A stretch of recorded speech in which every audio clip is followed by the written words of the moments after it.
Alright, good morning, church! Magandang umaga, ICO sa City Sunset, Lord.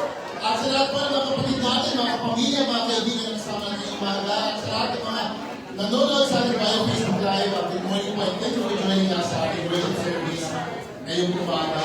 Special welcome po sa mga kaibigan, mga kapamilya na kasama natin umaga. The Assumptions are joining us this morning, so welcome sa mga Assumptions, so thank you for joining us. And also si Royce. Si Royce na high school classmate na Maren, Raniel, Junji, at saka ni Roman. Grabe. Magkaklas sila sa Diadem High School. So medyo i-infiltrate ng Diadem High School ang ating Santa Barbara. Welcome kay Royce. We're very happy na masama namin yung sa ating worship service. Alam ko na napapagiging ako ng announcements kanina, pero balikan ko na po yung mga announcements natin kanina. Again po, for singles and campus for devotional, this Wednesday will be held sa Matrix. Wow. Sa Matrix events venue po. That's 7:30 p.m. And since this is the first time na magiging po dito ng singles at campus ministry, I'll just like to ask our ministry leaders and family group leaders to really set up your people para hindi po sila maligaw sa Matrix o sa yung devotional. And for marriage zone po, online tayo sa Wednesday. And for seniors, Saturday, naman yung people ng seniors this week. And pag-ibig rin lang po ito, activity ng pinag-upin ng mga kapatid natin ng their home ministry. They will be having a fundraising musical day and concert on being a warrior for us na pinamagandang Indescribable. Parang ito ako kasi main actress po yung pamangkin ko.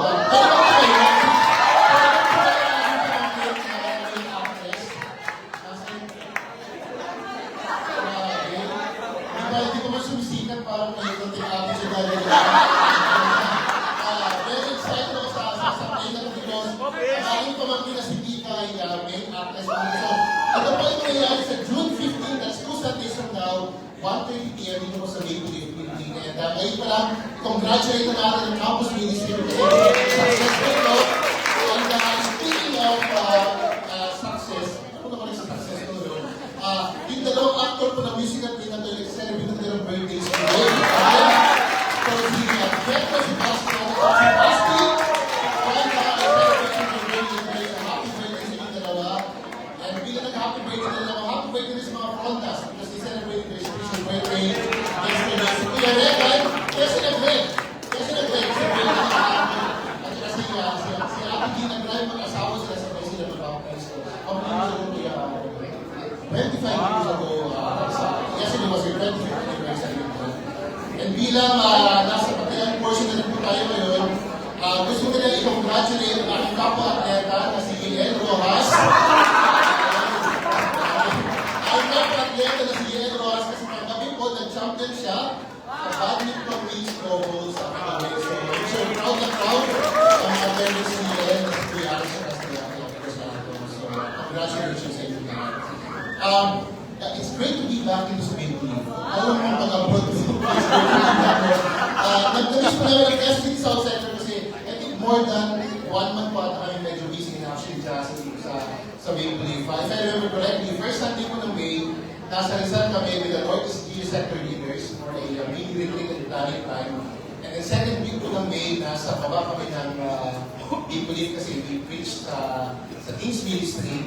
And then on the third week, nasa Hurtaguda po kami.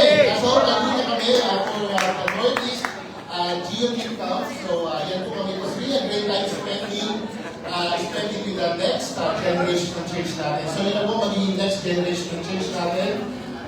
Medyo makupas na po yung apat dito. Yun na po yung next generation ng church natin. And it's just a great to serve and to work with the teams. So, napaka-serve po ng ating mga teams coordinators. I just want to lift up, of course, the Banyavises, the Ravenas, even the Romases, for their support. And si Ate Tere. Tsaka sa mga logans, si Ate Glady pa lang, yung master president Glady. So next time pa naman lang mga step, tawagin niya si Ate Glady. Pag-dus pa si Ate Glady. Ay, pwede, wala po yung CM ngayon because they're having their children's ministry. So, wala po CM natin. Really, it was a great time spending with the Northeast GU teams. time mo siya. And then lastly po, nasa Rizal kami ulit kasi sinasabi ko si Anthony at si Aaron Parade. Maraming pamahan. Kaya sinasabi ko sila, grabe na, nakakakuha ko yung kanilang kasa. Nakaka-excite ko rin ang vows. Very excited ko. But grabe, sobrang food pack po, tsaka very, parang feeling namin ang bilis-bilis ng day para sa mag-asawa na hindi namin makalaya na June na pala today. Today is June 1. And 3 more months na lang po, per month na naman. So, Merry Christmas naman tayo the next coming months na. But it's great to be with our family again. Sobrang namiss ko pang bawat isa, dahil sila Tatay Julius siya kasi Tatay Cesar. Yun, Tatay Julius siya sa Tatay Cesar. Parang halos isang pagkata sila hindi nakita. Tapos, actually, kung alam ko na itong mga ito sa Sambales, pupunta ko sa Sambales, kung tayo pakita sila last week. So, it's great to see sila Tatay Julius at Tatay Cesar. Yun po, bilang halos isang buwan po kami nawala ni Jassy dito sa Quezon City South Main Hall.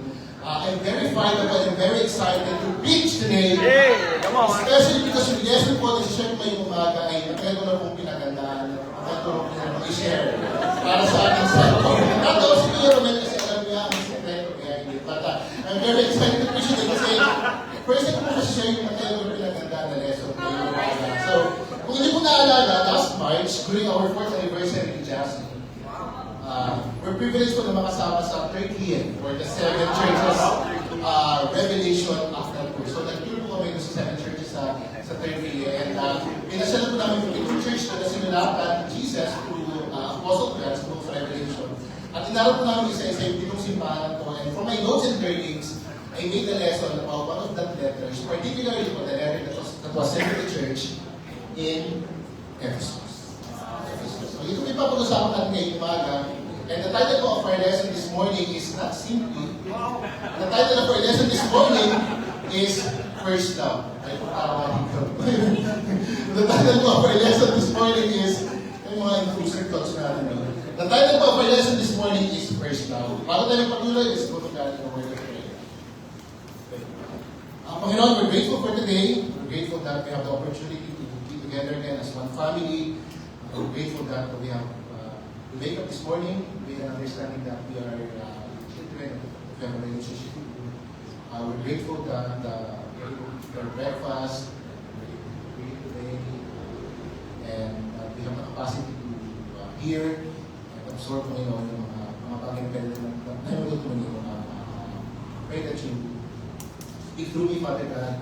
I am mahina po ako Panginoon, marami po akong mga kayang gawin, marami po akong malilita siya ng mga bata. I know that you're very powerful, the words are very powerful, Father God. And I pray na kayo po yung maghari at hindi po mga salita maghari.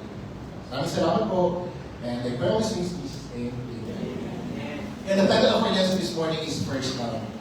I want to start by saying na si Kat po, when I was reading this letter sa Revelation, nag-realize ko talaga si God, he's a very relational guy. Napaka-relational na ng Diyos natin. Sabi nga rin kanina, from altar to temple, to people, si God just loves reaching out to us. And he do it by communicating to us through different means. For example, writing letter. Na-share ko lang siya kasi naalala ko nung naging Christian ako. Grabe ang generous ng mga disciples sa pagpili ng mga letters. Sulat ng mga letters. Kasi parang hindi na tayo siya nagsusulatan eh. Yung happy birthday na HP, hindi na lang HP. Parang may yun, parang mga tagal na tayo, magsalat na yun. Kasi alam mo yung gusto ko, parang may mga letters pa na sinusulog pa yung sa tagiliran. Maganda na design. And sa bahay ko namin, common code yung mga letters. I love letters. Sa code ko dahil kay Jassy. And sarap naging culture din natin yung nagsusulatan, no? Susulatan ng mga kulbana. Kasi ang sarap yung balikan, especially pag nagiginis ng bahay. Kasi may puso ko talaga. Ano ba ba? Magsulatan po rin tayo. But going back, since Jesus po, through his apostle John, he sent his heartfelt and very personalized letters to the 7 churches. One of which na po is the church in Ephesus. And let's see from the letters from them, nais na sabihin sa mga Christians sa Ephesus. And tingnan natin if there's anything that we can apply in our lives. So, basahin po natin sa Revelation 2, verses 1 to 3. Sabi sa verse 1, to the angel of the church in Ephesus write, these are the words of him who holds the 7 stars in his right hand and walks among the 7 golden lampstands. I know your deeds, your hard work and your perseverance. I know that you cannot tolerate wicked people, that you have tested those who claim to be apostles but are not, and found them false. You have persevered and have endured hardships for my name, and have not grown weary. Grabe yung evaluation ni God, no? Para sa simbahan sa Ephesus, no? Grabe yung report card. Lalo yung elementary kayo, yung may report card. It's either exciting yung pakita sa parents, no? Kung maganda yung masulat. Tayo lang tayo, hindi sumasagot. Pero dito, ang ganda ng evaluation ni God para sa Ephesus. Sabi ni God, Ephesians, you are very hardworking and persevering. You know, you're very hardworking and persevering. Napakasipag nyo. Napakasigasig nyo. Can you think of someone like this? Masipag at masigasig. Ako si Daniel Rome yung naisip. Masipag at masigasig siyang pumunta ng Cavite. Ako mag-date sa kanyang girlfriend. Sa isip si Daniel Rome dito. I mean, hindi masama doon. Because of course, but can you think of someone na masipag at masigasig? So, yun yung mga disciples sa Ephesus. And aside from their hard work and perseverance, sabi ng Maeng, ako rin bro. Kung ako pa ako ng views para makapag-date kay Maren. Sabi ng Maeng, bro, it's a time. At hindi lang yung hard work at perseverance yung nalilift up yung mga disciples, yung mga Christians sa Ephesus. They lift up ni Jesus for being doctrinally vigilant. Doctrinally vigilant. If you keep on reading sa buong chapter, nabanggit doon that they hated the practices of the Nicolaitans. Yung Nicolaitans po is a group that promotes moral compromise like idolatry and sexual immorality. So, hate ng mga Christians from Ephesus yung mga Nicolaitans. In short, the Ephesian church was strong, doctrinally sound, hardworking, zealous, and they're very impressive. Personally, this is the kind of sector that we would like to have. Yung gusto sector, yung uli ng sector na gusto natin, meron tayo. #sector goals at Ephesus. Strong, persevering, and zealous.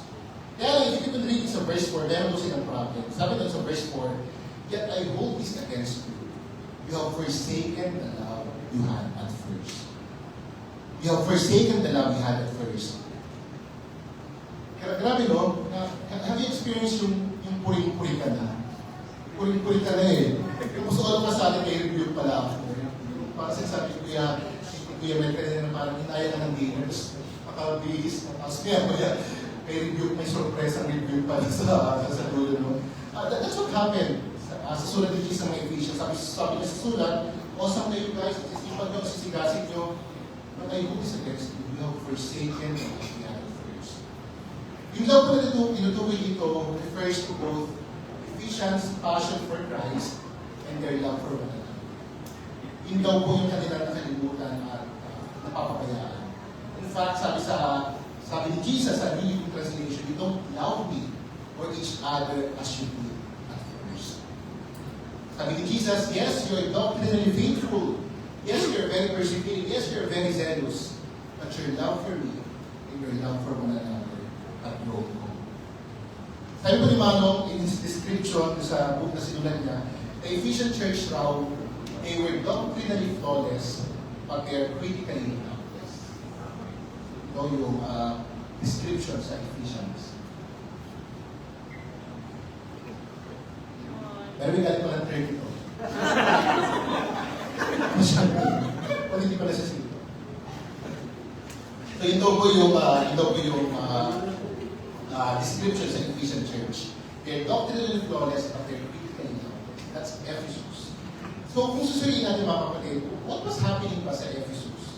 Ano ba nangyayari sa Ephesus where Jesus na called out the way he did sa letter nila sa natin? So in Ephesus po, hindi pa yung mga locals, tourist lang po yung ngayon. Yung Ephesus na po was one of the largest and most influential cities in the Roman Empire. And I think that was their goal. Goal rin naman talaga nila yun. Kasi during their time, meron pong titulong pinaglalabanan yung mga cities in the Roman Empire na yung title nila is called Neocoros. Yung Neopolis po is a title of honor given to certain cities in the Roman Empire that were responsible for maintaining and serving a temple dedicated to the emperor or major king. And so Ephesus, like the other Roman cities, would saturate their place with idolatry, emperor worship, pagan festivals, para lang makonting titulo ng Neopolis. Kaya sa Ephesus matatagpuan yung Temple of Artemis para sa nila ay kami yung worship and worship sa mga emperors. Kaya multiple times pong nakuha ng Ephesus yung titulo ng Neopolis. So that's the scenario sa Ephesus, bida-bida sila, pabida sila sa emperor. And so just imagine, being a Christian, living in a place like Ephesus na rampant yung idolatry, rampant yung pagan festivals, rampant yung immorality, para lang matawag ng Neopolis. Ito rin pwede mangyari sa isang Kristiyano na ganito yung sitwasyon o environment na pinabibilang. I think that it's challenging already kahit hindi pa galing yung setup. Pero twice or thrice na struggle kapag ganito yung setup na very idolatrous yung environment kung saan ka nakatira. And aside sa pressure to conform, those Ephesians who persevered and fought for their faith, over time, nakakalimutan nila yung tamang rason kung bakit kanila pinilalaban ba ito. Over time, siyempre pinapaglabanan pa nila, but over time, nakakalimutan nila yung totoong rason kung bakit naman nila pinapaglaban ba ito. Over time, their passion was replaced by performance. Over time, their relationship with God ay mananarahan become a routine.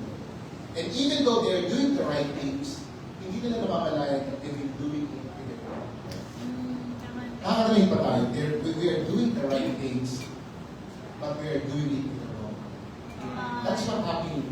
Yung pinangyari sa Ephesians during that time. They're doing the right things, but they're doing it with the wrong heart. Kaya sabi ni Jesus sa kanyang liham, you have forgotten and forsaken your first love. And so si Jesus, he had to write them a letter to remind them to go back to their first love. To return to their early devotion, the kind of devotion they had when they first knew. The question for all of us, mga kapatid, is, kapatid, kung ikaw yung susulatan o papadala ni Jesus ng Biblia, what would be the content of that letter? For example, pinadalan ka ni God ng letter or in-email ka niya, what would be the content of this letter? I-lift up ka rin ba niya for your zeal and the hard work? Or would he call you out also for neglecting your first love? Ano kayo magiging larawan ng liham niya para sa'yo? Niniwala ko ako na kung susulatan tayo ni God, he could easily identify the many positive things that we have. The hard work, the perseverance that we have. Naalala ko lang po yung ating SMC, we almost reached 150%. And I think, on top of our goals, so namin, alam kayo, bro, yung hard work, yung perseverance na ginawa niyo. I'm sure that God will also notice many of us hold multiple ministries. Ito called Princess. So, leading, ministry, leadership, SPEV, creatives, may parang database. Siguro mo susulatan ng England si Princess. Princess, alam ko yung mga ministries na meron. Alam din nila yung dapat tayo kayo pag-visit, napakadaming ministries natin. Sama rin pala si Liz, napaka-visit ni Liz. Marami sa atin kung siguro kung sasabitan naman ng medalya about selflessness or being sacrificial, maaari magka-stiffness, sobrang dami na for being selfless and being sacrificial. And I think God will acknowledge that. But I also think that if Jesus would write all of us a letter, he would also make sure to mention not to forsake our first love. But though we are very busy, kami pinagagawa sa ministry, sa bahay, sa trabaho, I'm sure God, Jesus would also mention in his letter, not to forsake our first love. Dahil sa kabila natin mga nagagawa, napakaraming task na taatan sa ating mga kalitan. God will also mention not to forsake our first love. To still serve Him with joy. Sorry, sir. Because probably many of us are still serving, but with no joy. Probably sa letter ni Jesus, he will say, still serving with joy. Hindi rin sasabihin na we're serving because no one else will do it, or we're serving because I'm just trying to be faithful. But we will say, I'm serving because I love doing this. sasabihin natin. Kasi siguro sa letter, God will also say that to still worship Him with sincerity. That we go to church, not because wala tayong gagawin kapag Sunday. We go to church because we love God. That's the ultimate reason why we are here right now. Not just fellowship with one another, not to eat the bread na hinanda ng ating breadwinners. Pawala ni ating mission. But we go to church every Sunday because we just love God. And this is our expression of our love for Him. That we go to a fellowship, to our meetings of the Bible, because we just love God. And for the worship team, that we don't focus much on the pitch or the right voicing. Dapat magaling yung banda.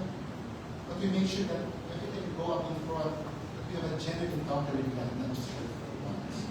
May nabasa po akong article that we have to differentiate what's altar and stage. Sometimes we treat this as a stage, not an altar. For those people who stand up here in front, let's take advantage of this place. Hindi lang siya basta stage where we perform, or we do things na binigay para sa atin. This is an altar. It's an opportunity for us to serve God, to express our love. Probably sa lesson sa letter ni Jesus para sa atin, he will also mention, especially sa mga speakers, people to still preach it down. To be reminded that the focus ng ating lesson is not to impress people, but to preach to transform lives. I really want to call those people that stand up in front. Whenever you preach here, it's an opportunity for us to transform lives.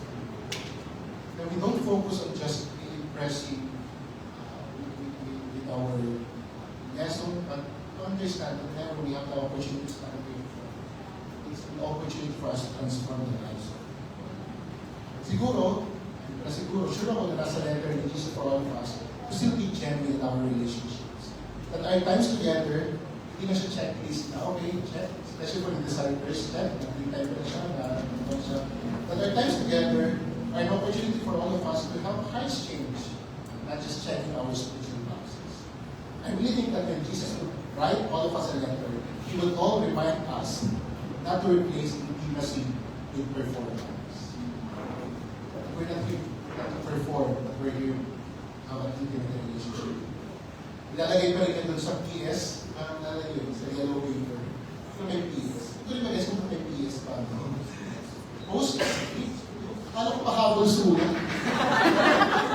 Oh, this time, sa province, akala ko pahabol sulat talaga. But, post is I'm sure, na ilalagay pa rin doon ni Jesus na do not forsake and forget.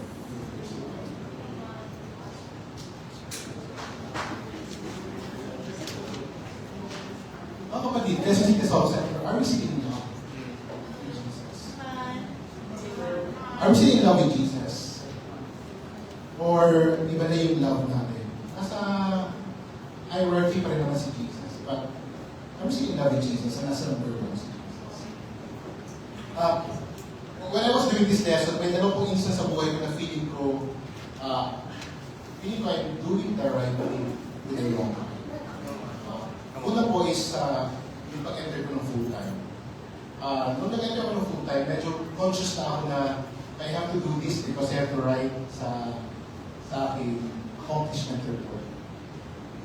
Kasi empleyado ko ako kahit full-time, so I have to make sure na okay, the Bible with people, my time, the lunch, because I have to write that down sa aking accomplishment report. And alam ko naman hindi pa ako full-time, I'm doing it because I just love doing it. Lalo yung time na kahit quit ako galing sa work, punta ako ng Rizal, follow up ng mga week, and that's a joy for me. Pero yung full time na ako, parang I have to go there, I have to follow up people because that's my job. I have to write it down in my accomplishment. Ang feeling ko na na-hurt yung aking relasyon kay God, parang na, of course hindi naman ako mag-resign. But this is a great reminder for me na go back to my first love. I am doing things not because I was asked to do it, but because I just love that. So I will do it. The second po, na area ng buhay ko na feeling nakalimutan ko na yung first love ko is a relationship with Jasmine. I have been sharing this billions already. Parang feeling ko, struggle ako na yung magka-baby, Jasmine. And parang naisaw ka, yung magka-baby, yan. And parang feeling ko nag-diminish na konti-konti lang ko for Jasmine. And then I'm thankful na meron kami intimacy program na my lover, my friend. And doon ko na-realize na mahal ko si Jasmine dahil hindi niya ako. Mahal ko siya as is. Kahit hindi niya bibigay sa akin, kahit hindi magkakaroon ng pinapangarap. And these are my realizations about remembering my first love. Kaya mga kapatid, have you forgotten your first love? Kalimutan niyo ba yung mga first love? Kapatid, if you're like me, with a tendency to forget and forsake your first love, this is what God is telling all of us.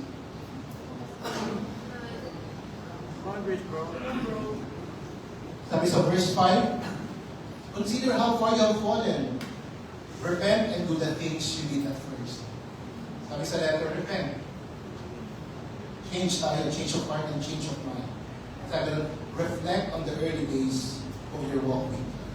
Remember the love that you have for God the day you were baptized. Alam niyo ba yung feeling mo na baptized ka, yung pagkaahon yung the love that you have for God when you were baptized. Alam mo yung young Christian ako, nakatuwa sa mga ibang tao. Sa Padre Paurahan ako na natira before. Tapos ang di ko lagi sa Pipidiliman, bahay ng alumni.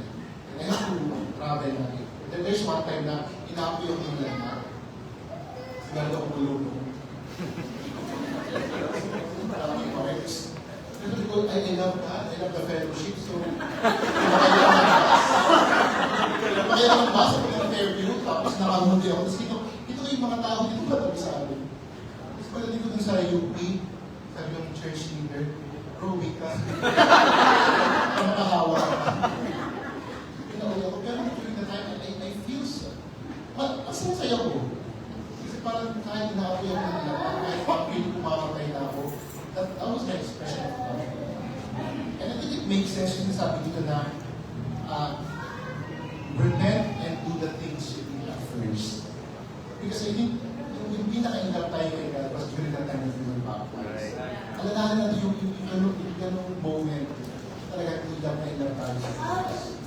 Remember the love that you have for God that day you were baptized. Because if you do, sabi sa verse 7, to the one who is victorious, I will give the right to eat from the tree of life, which is in the paradise of God. So Jesus promises eternal life to those who overcome and who will return to Him their first love.